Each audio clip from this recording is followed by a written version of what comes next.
आइए जानते हैं देश दुनिया की बड़ी खबरें।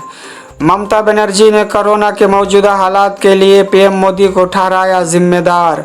बोली उन्हें इस्तीफा देना होगा। कोरोना संकट के बीच पीएम मोदी की रैली को लेकर बड़ा बदलाव। 23 अप्रैल को होंगे 4 रैलियां। बंगाल में एक साथ कराए जा सकते हैं अंतिम 2 चरणों के मतदान। अधिकारियों ने इलेक्शन कमीशन से रिक्वेस्ट की। कांग्रेस के पूर्व अध्यक्ष राहुल गांधी ने कहा है कि केंद्र सरकार की टीका संबंधी रणनीति नोटबंदी से कम नहीं है। उन्होंने ट्वीट किया, केंद्र सरकार की टीका संबंधी रणनीति नोटबंदी से कम नहीं। आम जन कतारों में लगेंगे, स्वास्थ्य व जान का नुकसान सहेंगे और अंत में सिर्फ कुछ उद्योगपतियों का फायदा होगा। तिहाड़ जेल में बंद गैंगस्टर से नेता बने शहाबुद्दीन को हुआ कोरोना।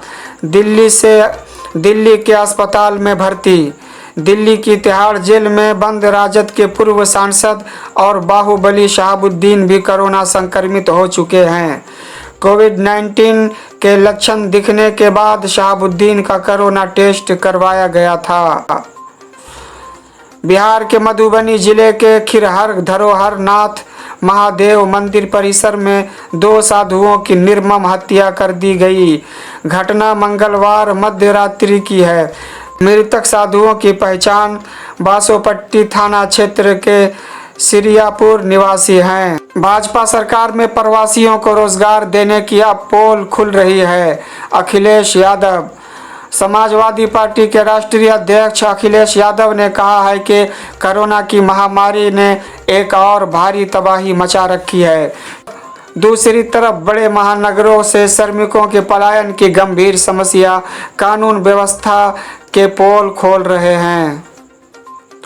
24 घंटे में 13 लोगों की मौत। उन्नाव के प्राइवेट कोविड अस्पताल सरस्वती मेडिकल कॉलेज में हंगामा।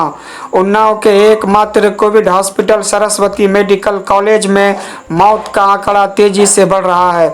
24 घंटे में 13 लोगों की मौत के बाद बुधवार सुबह परिजनों ने अस्पताल गेट पर हंगामा खड़ा कर दिया। लॉकडाउन में रमजान की रात में सड़कों पर भीड़। राहगीर बोले कोरोना कोई बीमारी नहीं, वो तो सेठ बोलता है इसलिए मास्क लगा लेता हूँ। गुजरात महाराष्ट्र से बिहार आने वालों के लिए बड़ी खबर।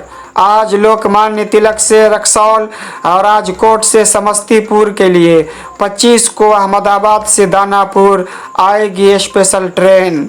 कांग्रेस और गांधी परिवार पर भड़के बीजेपी नेता देवेंद्र फडणवीस। बोले बना रहे हैं नेगेटिविटी का माहौल। कोरोना वायरस की दूसरी लहर को लेकर केंद्र सरकार पर हमला बोलने वाली कांग्रेस के खिलाफ बीजेपी ने पलटवार किया। प्रियंका गांधी का फडणवीस पर जमाखोरी का आरोप, कहा यह मानवता के खिलाफ। शिवसेना विधायक बोले मुझे कोरोना वायरस मिलता तो उसे फडणवीस के मुंह में डाल देता। महाराष्ट्र के नासिक से एक बड़ी खबर आ रही है, आइए देखते हैं। महाराष्ट्र में ऑक्सीजन की कमी की वजह से लोगों की एक तरफ जान जा रही है, वहीं दूसरी तरफ राज्य के नासिक शहर में ऑक्सीजन टैंकर से ऑक्सीजन के लीक होने की खबर सामने आई है। इस घटना में 22 मरीजों की वेंटिलेटर पर मौत हो गई। यह घटना नासिक के जाकिर हुसैन हॉस्पिटल में घटी है। यहां अचानक ऑक्सीजन टैंकर से ऑक्सीजन लीक होने की वजह से पूरे अस्पताल परिसर में धुआं ही धुआं हो गया। मौके पर अधिकारियों की देखरेख में दुरुस्तीकरण का काम शुरू किया गया। नासिक की फायर ब्रिगेड की टीम भी घटना स्थल पर मौजूद है।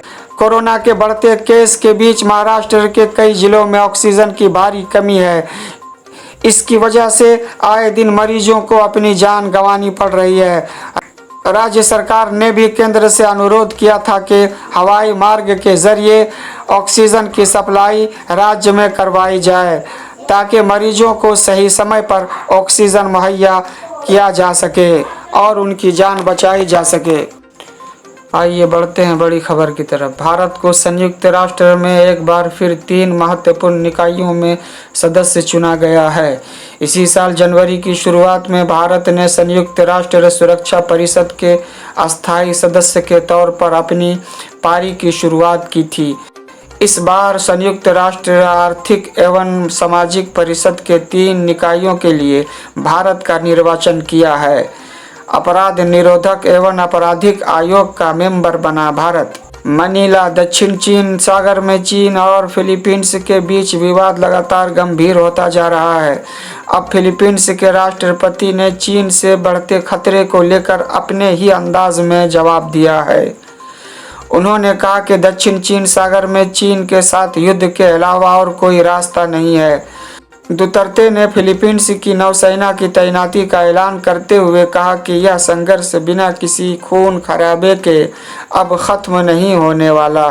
पाकिस्तान में फ्रांसीसी राजदूत के निष्कासन को लेकर बुलाए गए संसद के विशेष सत्र में सत्ता पक्ष और विपक्ष के बीच जमकर विवाद हुआ।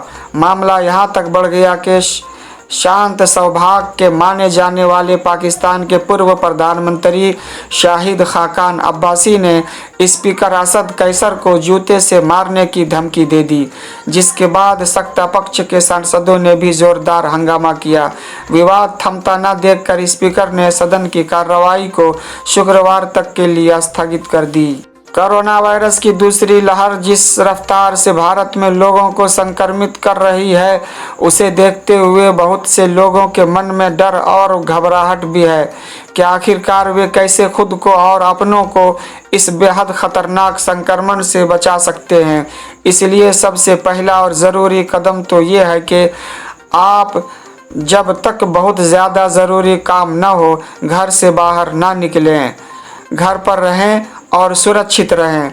लेकिन अगर बाहर जाना ज़रूरी हो तो मास्क का इस्तेमाल करें। लेकिन कौन सा मास्क? मेडिकल मास्क, बैफिरिक मास्क या फिर दोनों यानी डबल मास्क।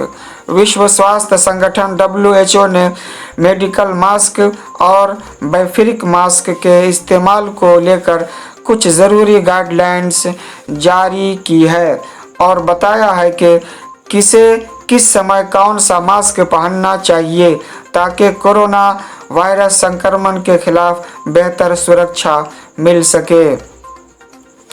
ट्विटर पर एक वीडियो शेयर करते हुए WHO ने सलाह दी है कि मेडिकल या सर्जिकल मास्क उन लोगों को पहनना चाहिए जो हेल्थ वर्कर हैं, वैसे लोग जिनमें कोविड-19 के लक्षण दिख रहे हैं, जो लोग कोविड-19 संक्रमण के मरीजों की देखभाल कर रहे हैं। इसके अलावा जिन इलाकों में वायरस ज़्यादा फैला हुआ है और जहां 1 मीटर की सोशल डिस्टेंसिंग का भी पालन नहीं हो पा रहा है, वहां पर 60 साल के अधिक उम्र के बुजुर्गों और वैसे लोग जिन्हें पहले से कोई बीमारी है उन्हें मेडिकल या सर्जिकल मास्क पहनना चाहिए।